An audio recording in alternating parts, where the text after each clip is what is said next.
আজ আমি আপনাদের কাছে খুবই সিম্পল একটা রেসিপি শেয়ার করছি, যেটা বানানো খুবই সোজা। আর এটা বানানো হবে একদম পেঁয়াজ রসুন ছাড়া। নমস্কার বন্ধুরা, হেসেল বনলক্ষ্মীতে আপনাদের সকলকে স্বাগত। যে কোনো নিরামিষ দিনে আপনারা এই পনিরের দুর্দান্ত স্বাদের রেসিপিটি বানিয়ে নিতে পারেন। এখানে নেওয়া হয়েছে 250 গ্রাম মতো পনির, আর পনিরগুলো এরকম পিস পিস করে কেটে নেওয়া হয়েছে। এখন একটা বাটির মধ্যে দিচ্ছি 2 চামচ কর্নফ্লাওয়ার, দিয়ে দিচ্ছি পরিমাণ মতো লবণ, দিচ্ছি সামান্য হলুদ, অল্প একটু আদাটা গ্রেট করে নিয়েছি, আর দিয়ে দিচ্ছি একটা কাঁচা লঙ্কাটাও গ্রেট করে নিয়েছি, দিয়ে দিচ্ছি 1/2 চামচ সোয়া সস। এখন জল দিয়ে একটা ব্যাটার তৈরি করব। খেয়াল রাখতে হবে যেন কোনো গুটলি পেকে না থাকে, তাই আস্তে আস্তে এটা খুব ভালোভাবে গুলে নিতে হবে।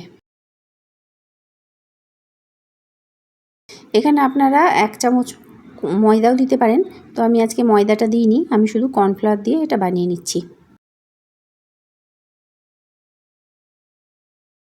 দেখুন বন্ধুরা, এটা আমি খুব ভালোভাবে এভাবে গুলে নিলাম।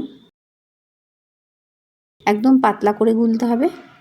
আমি একবার চামচ দিয়ে তুলে দেখাচ্ছি। দেখুন, ঠিক এই রকম পাতলা করে গুলে নিতে হবে।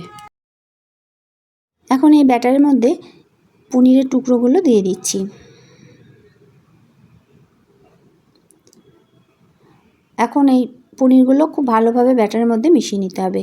খুব হালকা হাতে চামচ দিয়ে খুব ভালোভাবে মিশিয়ে নিতে হবে, যাতে ব্যাটারটা সমস্ত পনিরের গায়ে খুব ভালোভাবে লেগে যায়। পেঁয়াজ রসুন ছাড়া এইভাবে পনিরের রেসিপি বানিয়ে আপনারা দেখতে পারেন। খেতে এতটাই ভালো হয়, বাড়ির সবারই পছন্দ হবে। আর রেসিপিটা যদি ভালো লেগে থাকে তাহলে প্লিজ লাইক, শেয়ার এবং কমেন্ট করবেন। পনিরগুলো মাখানো হলে সাদা তেল গরম করে পনিরগুলো এক এক করে ছেড়ে দিচ্ছি। যদি একটু ফাঁকা ফাঁকা করে ছাড়া হয় তাহলে পনিরগুলো একটার গায়ে একটা লেগে যাবে না। যেহেতু কর্নফ্লাওয়ার দেওয়া আছে তাই একটার সাথে একটা লেগে যায়, তাই একটু ফাঁকা ফাঁকা করে ছাড়তে হবে। এখন একদিকটা ভাজা হলে অপর দিকটা উল্টে দিতে হবে। এইভাবে উল্টে পাল্টে পনিরগুলো ভেজে নিতে হবে। ওপর দিকটা একটু কালার ধরা অবধি পনিরগুলো ভেজে নিতে হবে। খুব বেশি ভাজলে আবার পনিরটা বেশি সফট থাকবে না, তাই একটু কালার ধরা অবধি ভেজে নিয়ে পনিরগুলোকে তুলে নিচ্ছি। কর্নফ্লাওয়ার মাখানো আছে বলে উপরের অংশটা ক্রিপসি হবে, অথচ পনিরের ভেতরটা সফট থাকবে। পনিরগুলো ঠিক সেভাবে ভেজে তুলতে হবে। হালকা করে ভেজে তুলে নিলাম। এবার বাকি পনিরগুলো ওই তেলে ছেড়ে দিচ্ছি।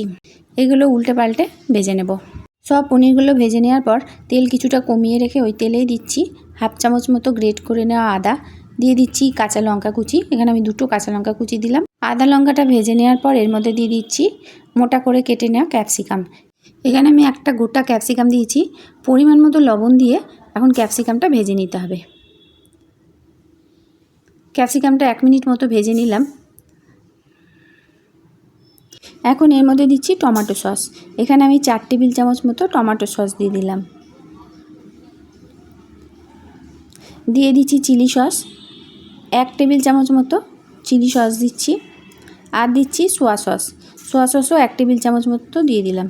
এখন সসের সাথে ক্যাপসিকামটা খুব ভালোভাবে মিশিয়ে নিতে হবে। 1 মিনিট মতো ক্যাপসিকামগুলোকে সসের সাথে নেড়ে নিলাম।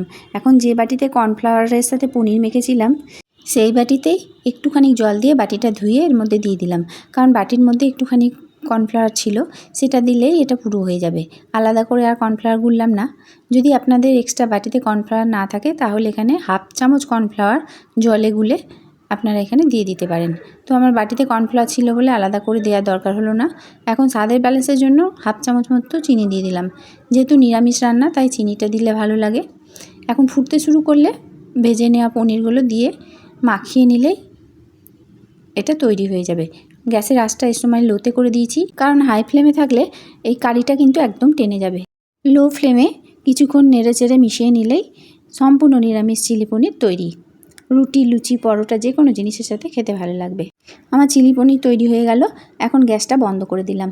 রেসিপিটা যদি ভালো লেগে থাকে তাহলে এই রকম আরও নিরামিষ এবং আমিষ আরও রেসিপি দেখার জন্য চ্যানেলটিকে সাবস্ক্রাইব করবেন ও তার সঙ্গে পাশে থাকা বেল আইকন অবশ্যই প্রেস করে দেবেন, যাতে আমি যখনই কোনো নতুন নতুন ভিডিও ছাড়বো আপনাদের মোবাইলে তার নোটিফিকেশান আগেই পৌঁছে যাবে।